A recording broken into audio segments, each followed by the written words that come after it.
All right, our last speaker for this session is Associate Professor Ross Kennedy. So Ross is, has a distinguished track record in anesthesia pharmacology and is one of, certainly the Southern Hemisphere's leading commentator and thinker on the interface between technology and the drugs we use.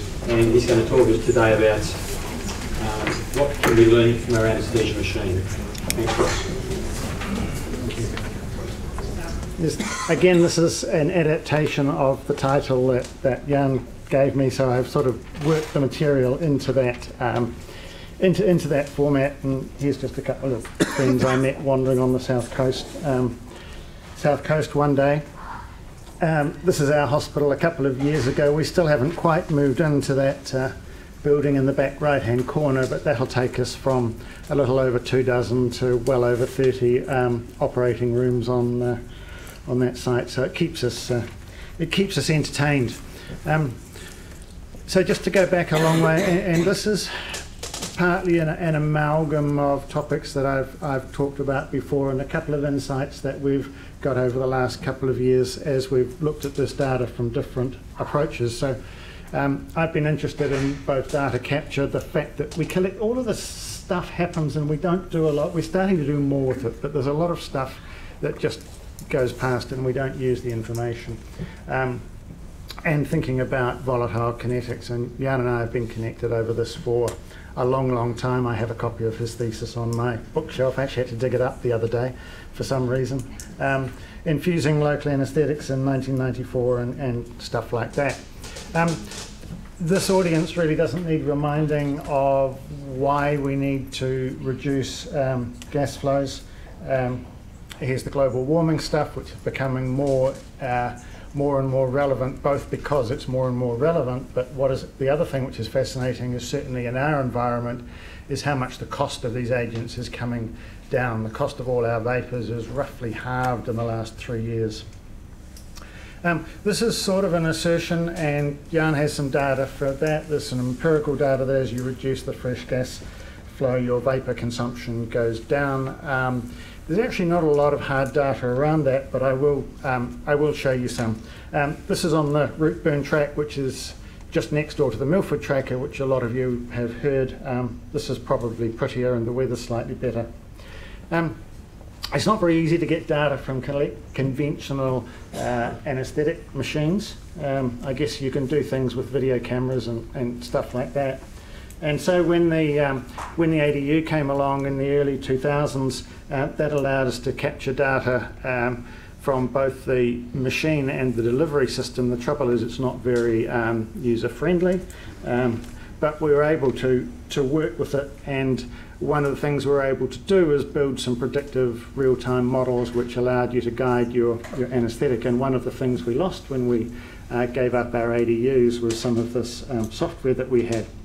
But what it also allowed us to do was to collect our patterns of fresh gas flow rate. Here's the first publication of a whole series I'm going to show you that I did with Richard French. And basically, at the time the ADU was introduced, our mean fresh gas flow was around about 2 litres a minute, and it dropped to about 1.3 over about 5 years, really as people adjusted to the technology. And this happened without us doing anything specific to produce it. You can see tucked down there an old pizza box Macintosh. I'm not sure about the electrical safety or whether we'd be allowed to do that these days.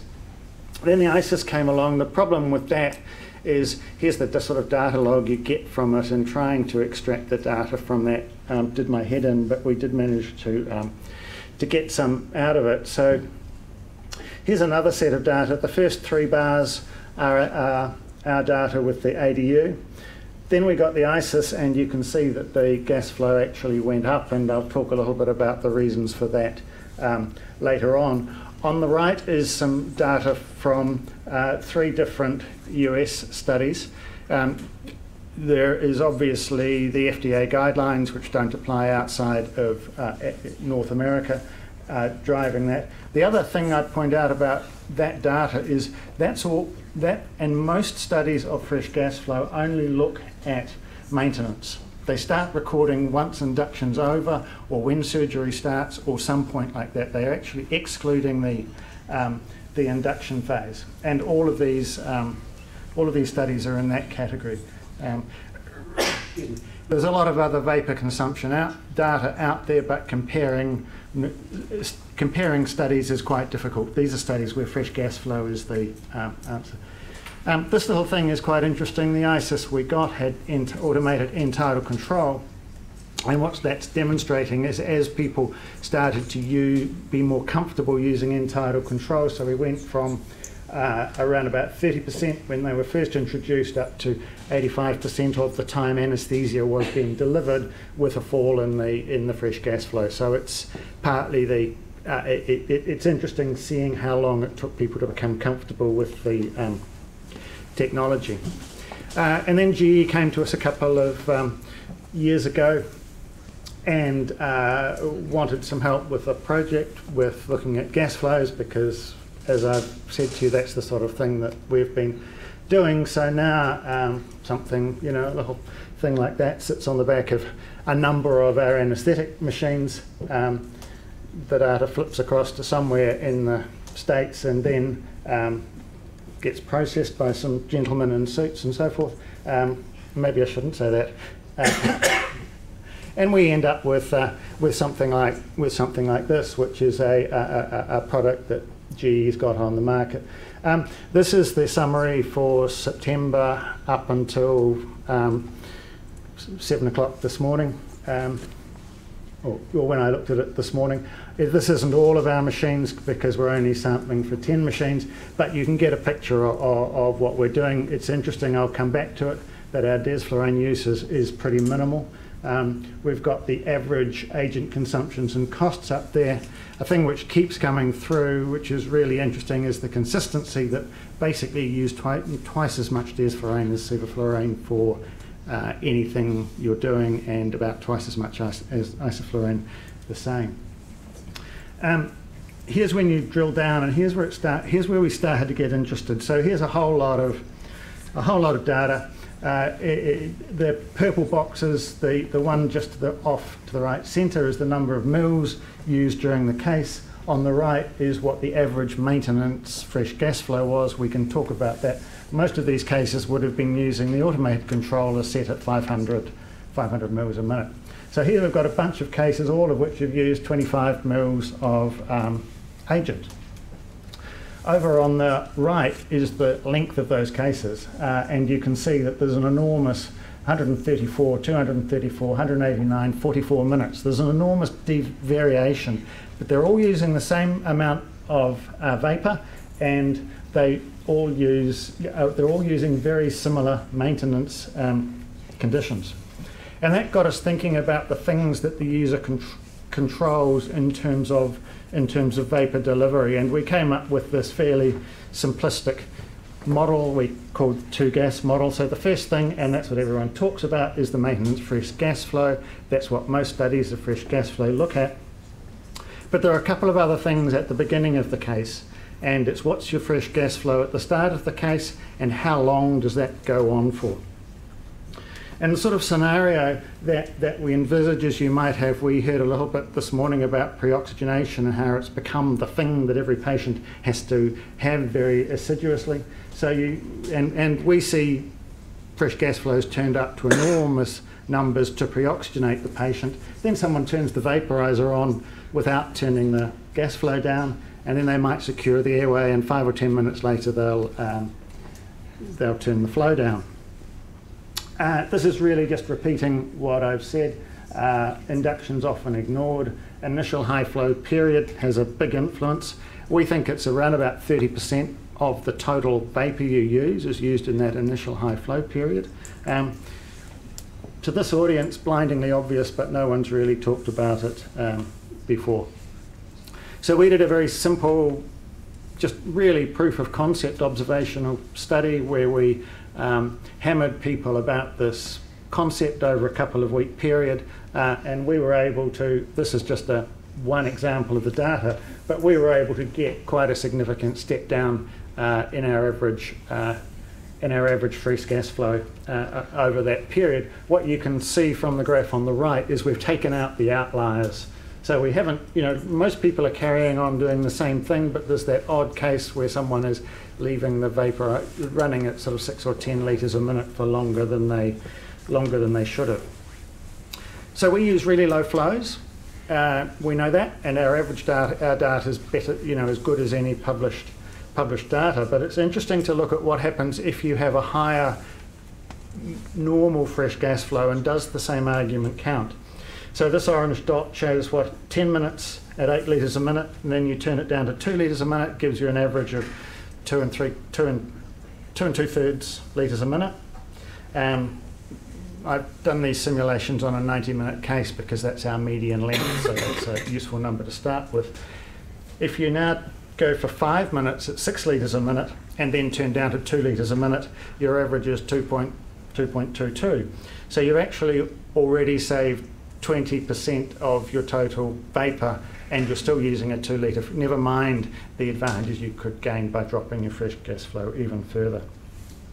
So this is where we're at with the fresh gas flow story. You can see once we took the pressure off, there's been a slight rebound. I think we've had some personnel changeovers which are driving that data as well.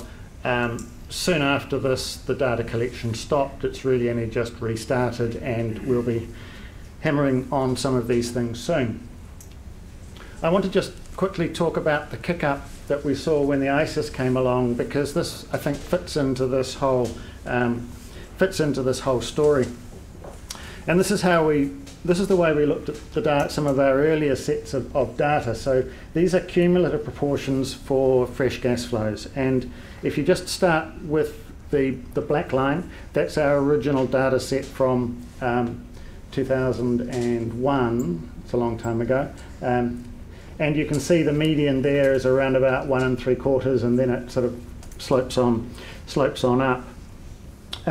This group are our ADU data, and we also went to a couple of other New Zealand hospitals and collected data there, which was very, very comparable.